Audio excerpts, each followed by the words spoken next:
दशहरा के पावन पर्व में दशहरा ला प्रदेश के अलग अलग स्थान में अलग अलग प्रकार ले मनाए गई। बात करें सारंगगढ़ की तो वहाँ गढ़ विच्छेदन पारंपरिक रूप से मनाए गई। 200 बछर ए पुराना परंपरा में शाही औजार और बांस के तलवार नंगाड़ा मन के पूजा करे जाते।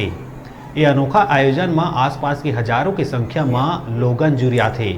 एक गढ़ उत्सव में एक खास तरह के आयोजन करे जाते जेमा माटी के बने गढ़नुमा आकृति ऊपर चढ़े के प्रतियोगिता आयोजित करे जाते। ए दारी लगभग 50 प्रतिभागी मन एमा हिस्सा ली। प्रतियोगिता में जिन जीत हासिल करते ओला वीर के पदवी देहे जाते।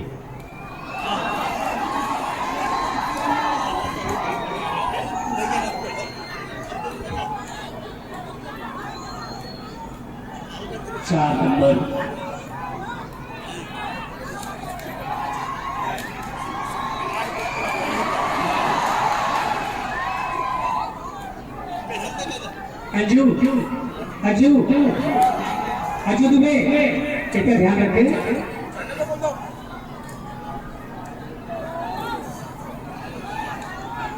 प्रतिकार होता है लेकिन कहीं न कहीं संवेदना भी बरकरार होती है।